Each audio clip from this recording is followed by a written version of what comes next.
அது வந்து ஒரு காலத்தில் விக்ரமாதித்த மாதிரி யாரோ ராஜாலாம் பூஜை பண்ணி கட்டின கோயில் அது. அது 2000-3000 வருஷம் பழமையான ஒரு இடம் திருவக்கரைங்கிறது. அங்கே மரங்கள் எல்லாம் ஒரு வைரம் பாஞ்சி கல் மாதிரி ஆகிடும். அதுக்கு ஃபாசில்ஸ்ன்னு சொல்லுவாங்க.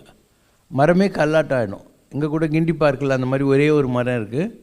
திருவக்கரையில் கோயிலுக்கு பேக் சைடு பூரா அந்த மாதிரி மரங்கள் தான் இருக்குது. ஃபுல்லாக மரங்கள்லாம் சொலிடிஃபை ஆகிட்டு கல் மாதிரி ஆகிருக்கும். ஏன் வக்கரகாளின்னு சொல்கிறாங்கன்னா, அந்த கோயிலில் எல்லா அமைப்புகளும் மாறி இருக்கும். எதுக்கு மாற்றி வச்சுருக்காங்க அப்படின்னா, எவ்வளோ மோசமான கிரக சூழலில் யார் இருந்தாலும் அந்த கோயிலுக்கு போனாக்கா அந்த கிரகங்கள்லாம் வேறு வேறு மாதிரி இருக்கும். அதாவது நவகிரகங்கள்லாம் வேறு வேறு டைரெக்ஷனில் இருக்கும். நார்மலாக குருன்னா நார்த் ஃபேஸ் பண்ணோம், அங்கே அந்த மாதிரி இருக்காது. எல்லாம் எதிரும் புதுமாக வேறு வேறு இருக்கும். அண்டு பெருமாள் கையில் சங்கு சக்கரம் இடம் மாதிரி இருக்கும். அண்ட் குண்டலினி முனிவருடைய ஒரு சமாதி இருக்கும். 3 முகங்களை கொண்ட ஒரு சந்திரமௌலீஸ்வரர் இருப்பார்.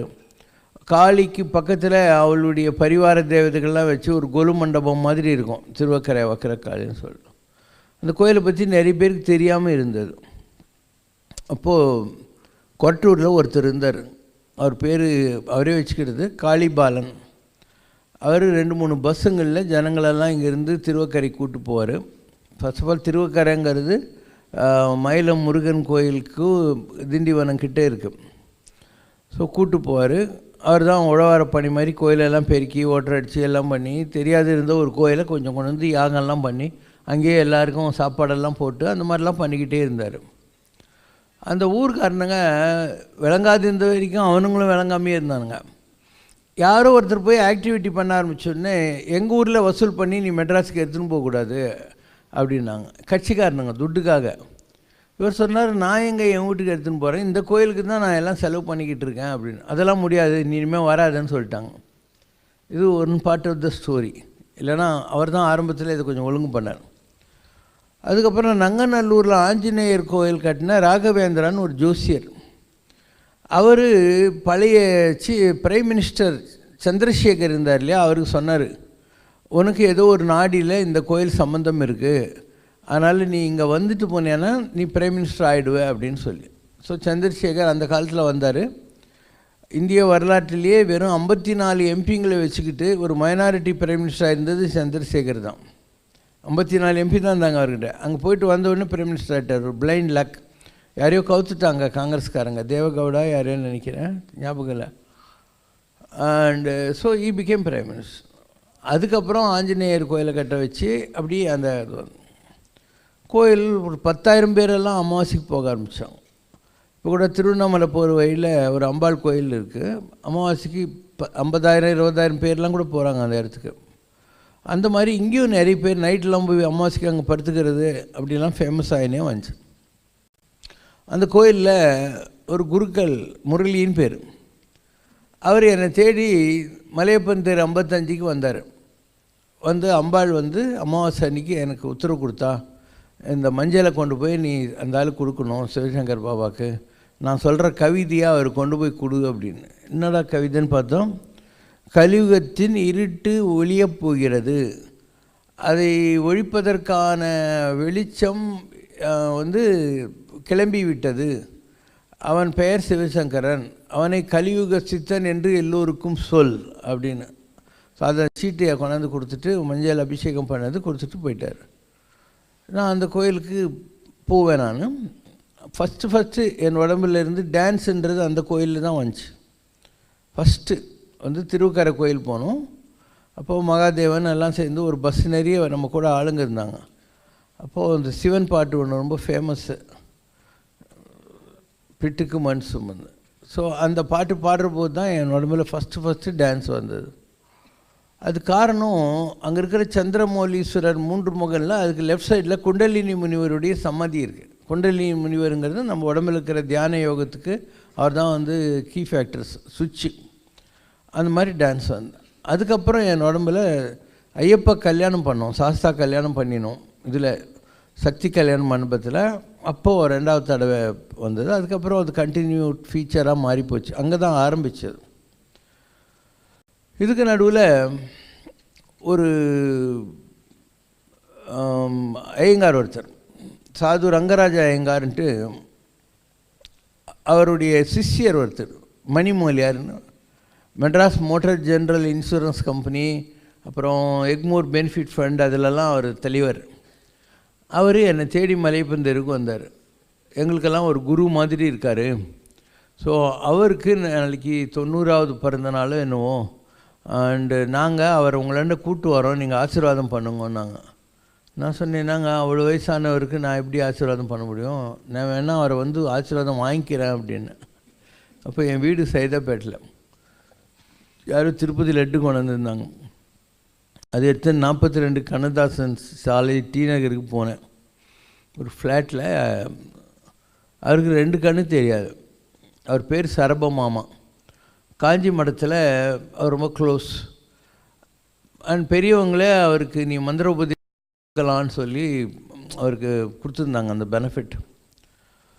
அவருக்கு எப்படி கண்ணு போச்சுன்னா, அவர் சமயபுரம் மாரியம்மன் உபாசனை பண்ணுறாரு. மாரியம்மன் அவர் கனவுல வந்து உன் பெரிய மகன் செத்து போயிடுவான், இல்லை 2 கண்ணு போயிடும், இது 2ல் ஏதாவது ஒன்று கேளுன்னு. அவர் சொன்னால் எனக்கு கண்ணு போனால் பரவாயில்ல, எனக்கு கொல்லி போகிறதுக்கு மகன் நல்லா இருக்கணும்னு சொன்னாங்க. சரின்னா அவருக்கு கண்ணு போயிடுச்சு.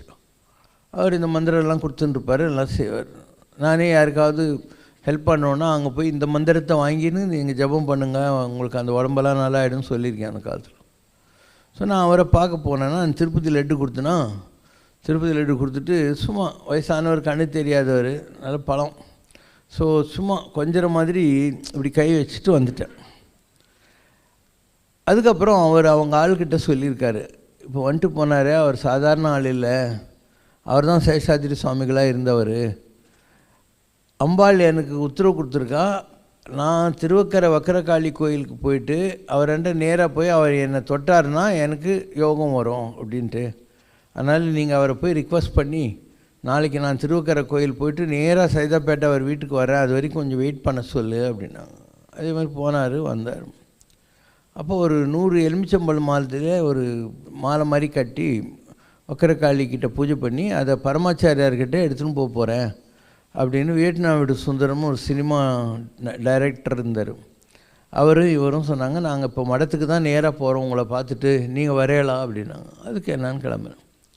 ஸோ நேராக எனக்கு பரமாச்சாரியர் முதல்ல தெரியும், அவருக்கும் எனக்கு தெரியும். இவங்க என்னை கூப்பிட்டு போகிறாங்க. கூப்பிட்டு போயிட்டு பரமாச்சாரி இங்கே உட்காந்துருக்கார். இவர் ரங்கராஜ ஐயங்கார், அவர் பேர் ரங்கராஜன் ஐயங்கார், இங்கே இருக்கார். நான் எதிரில் நிற்கிறேன். வீட்நாத சுந்தரம் அங்கே இருக்கார். அப்போ இவர் சொல்கிறார், இவர் சிவசங்கரா, அண்ணா நகரில் ஐயப்பன் கோயில் அப்படின்னு ஏதோ ஆரம்பிக்கிறார். அதுக்கு பரமாச்சாரியர் சொன்னார், அவனை பற்றி நீங்கள் என்ன நமக்கு சொல்கிறது, அவன் மகாஜோதி ஆகும், அவன் இல்லைன்னா எங்கள் மடமே இல்லை தெரியுமா அவனுக்கு அப்படின்னார். ஏன்னா என்னுடைய பழைய பிறவி ஆதிசங்கர், ஆதிசங்கர் இல்லைன்னா சங்கர மடம்லாம் எங்கே வந்தது, அதனால் அவன் இல்லைன்னா நான் மடமே இல்லை தெரியுமா அவனுக்குன்னு சொல்லிட்டு இவன் மகாஜோதி ஆகும் அப்படின்னு சொன்னார். இது ஒரு சீக்வன்ஸ். அதுக்கப்புறம் முரளிக்கு ஒரு மகன் இருந்தான், ப்ரீஸ்ட். என்ன மாதிரி கதை சொல்கிறதுக்கு ஆளே கிடையாது உலகத்தில். ஒரு வெப்சைட் கூகுள் கரெக்டாக அந்த டாப்பிக்கெல்லாம் வந்துடும், ஒரே கூகுளில் போய் பார்த்தா தெரியல. அந்த மாதிரி யாரோ ஒருத்தன் சொன்னான், I don't need Google because my wife knows every thing.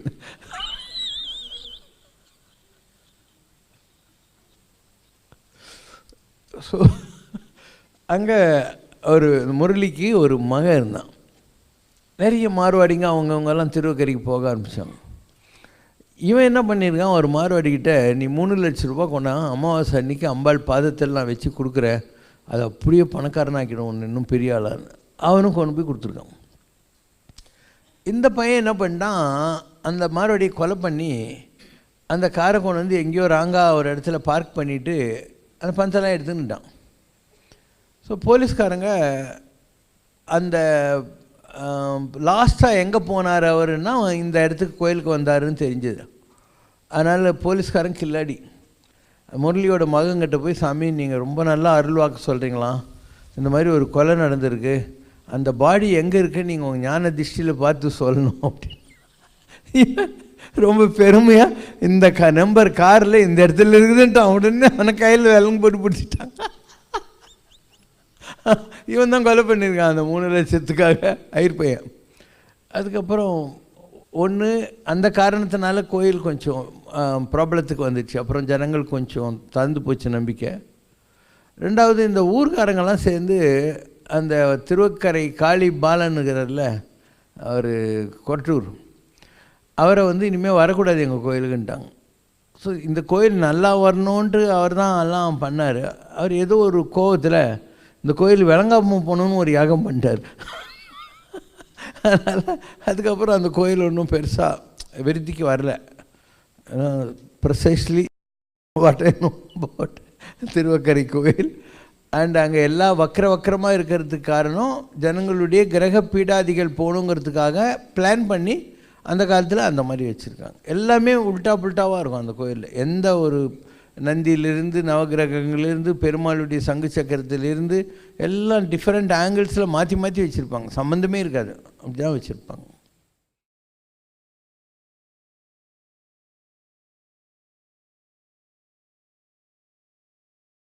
குறை ஒன்றுமில்லை மறைமூர்த்தி கண்ணா, குறை ஒன்றும் இல்லை கண்ணா, குறை ஒன்றுமில்லை கோவிந்தா.